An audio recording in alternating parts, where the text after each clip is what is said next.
नमस्कार मित्रों, अपने हिंदी चैनल पर आप सबका स्वागत है। आज पुनः मैं निबंध की चर्चा करने जा रही हूँ।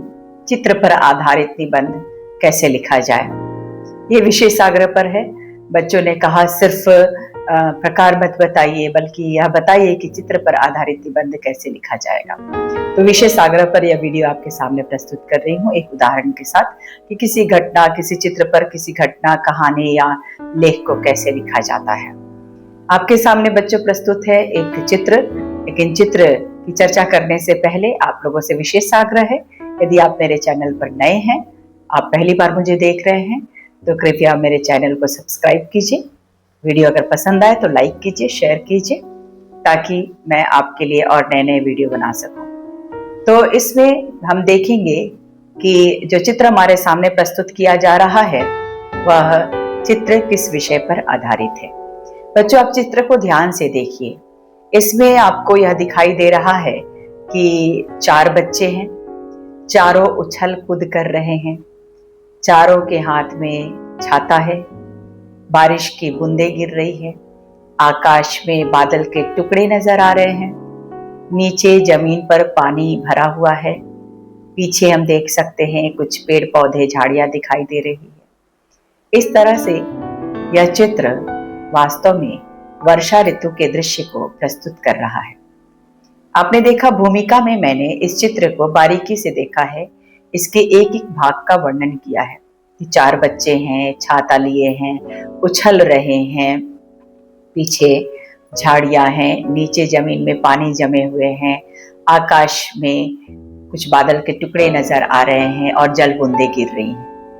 या आप भी इस चित्र में ध्यान से देख सकते हैं। यह आपकी भूमिका तैयार है। चित्र पर आधारित निबंध लिखने के लिए आपको भूमिका तैयार करनी है और इस भूमिका में आपको चित्र को बारीकी से देखना है और उसके एक एक चीज का वर्णन करना है।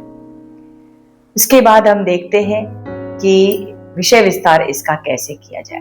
विषय विस्तार के लिए कहानी, लेख या फिर आप निबंध लिखिए। या तो आप वर्षा ऋतु पर निबंध लिखिए, और वर्षा ऋतु पर निबंध लिखना बहुत मुश्किल नहीं है, आप बचपन से इसे लिखते आ रहे हैं, तो आप एक निबंध तैयार कर ले। उसके बाद आप लिख सकते हैं कोई कहानी या घटना। तो वर्षा ऋतु पर निबंध लिखना आपके लिए आसान है, किंतु मैं आज आपको एक घटना बताने जा रही हूँ। विषय विस्तार में देंगे कि वर्षा ऋतु का एक दिन था और मूसलाधार वर्षा हो रही थी। लेकिन एक दिन मैं अपने क्लास में अपने मित्रों के साथ बैठी थी, अंतिम घंटी की पढ़ाई हो रही थी, तभी अचानक अंधेरा छाने लगा। अंधेरा छाने से, कक्षा की बत्तियां जलने से एहसास हुआ कि बाहर का वातावरण घने बादलों से घिर गया है और ठंडी ठंडी हवाएं चलने लगी है। आकाश बादलों से आच्छादित होने के कारण अंधकारमय वातावरण हो गया था। धीरे धीरे ठंडी ठंडी हवाओं के साथ साथ जल्द बूंदें गिरने लगी, बादल गरजने लगे और मूसलाधार वर्षा होने लगी। छुट्टी का समय था। मूसलाधार वर्षा को देखते हुए घंटी नहीं लग रही थी, छुट्टी नहीं हो रही थी, वर्षा के रुकने का इंतजार किया जा रहा था। लेकिन तभी जब देखा गया कि वर्षा नहीं रुकेगी तो छुट्टी की घंटी बज गई। इसी समय का हम सभी बच्चे इंतजार कर रहे थे। सभी जल्दी जल्दी नीचे उतरे, विद्यालय प्रांगण में आए। 10-15 मिनट की मूसलाधार वर्षा में ही पूरा वातावरण शीतल हो गया था और चारों तरफ पानी जम गया था, जल जमाव हो गया था। जिस मैदान में असेंबली होती है, प्रातः सभा होती है, वह जलमग्न था। यह दृश्य अद्भुत लग रहा था, क्योंकि जितने पेड़ पौधे थे सभी नहा धोकर तरोताजा नजर आ रहे थे, हरियाली बिखेर रहे थे। बच्चे उत्साहित थे।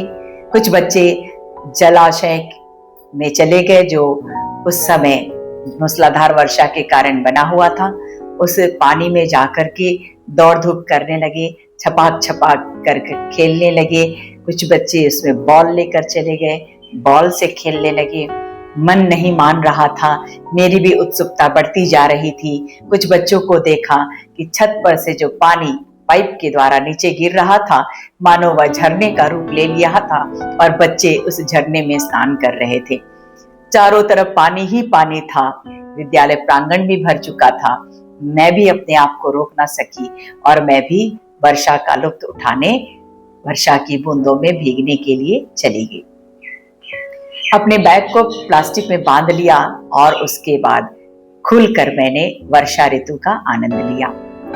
जब सभी बच्चे चले गए, शिक्षक भी वहां खड़े थे, किसी ने रोका नहीं। संभवतः वे मुस्कुरा करके अपने बचपने को, अपने बचपन के दिनों को याद कर रहे थे। इसी तरह से जैसे ही वर्षा थोड़ी कम हुई, मैं अपने घर की ओर रुख बदली। मैं घर की ओर चलने लगी, तभी रास्ते में चारों तरफ पानी ही पानी नजर आने लगा। रास्ते के किनारे कुछ कचड़े वगैरह थे, वो सभी रास्ते में तैरते नजर आ रहे थे। गड्ढे दिखाई नहीं दे रहे थे क्योंकि पूरा रास्ता जलमग्न हो गया था।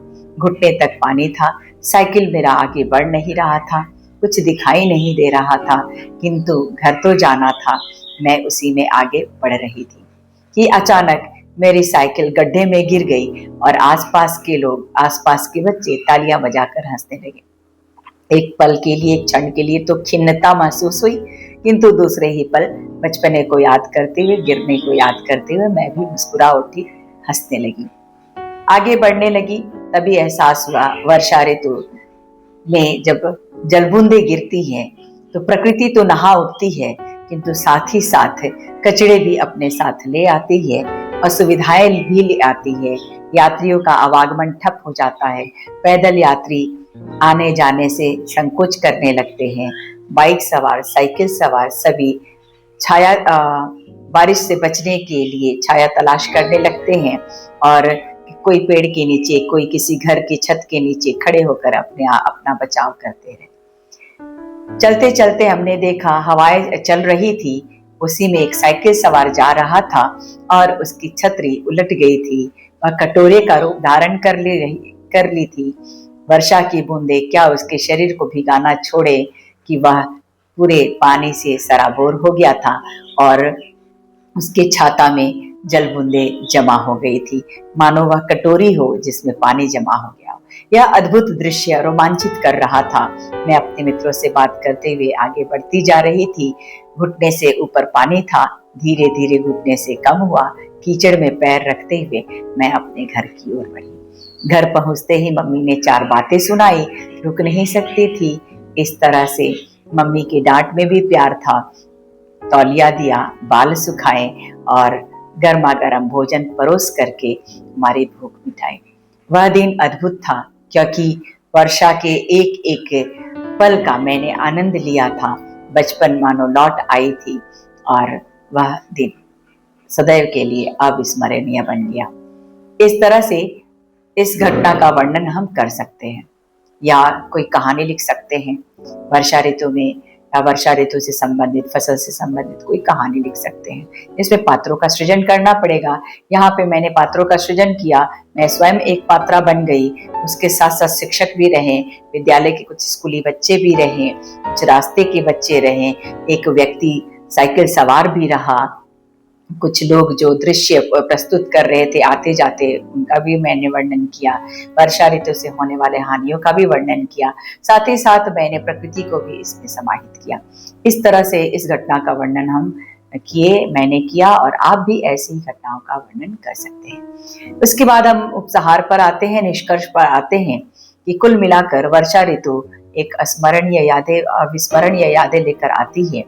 साथ ही साथ प्रकृति को नहला देती है। यह जीवन दायिनी होती है क्योंकि प्रकृति पुलकित हो जाती है, खिल उठती है और तरोताजा हो जाती है।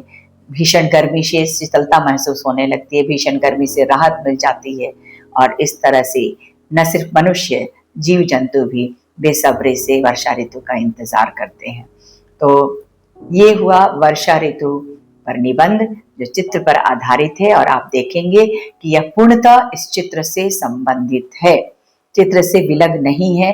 इसलिए आप लोग भी जब भी लिखे, किसी घटना का वर्णन करें तो चित्र को आधार बना करके किसी घटना का वर्णन करें, कोई कहानी लिखे या सीधे सीधे आप वर्षा ऋतु का ही वर्णन कर दें।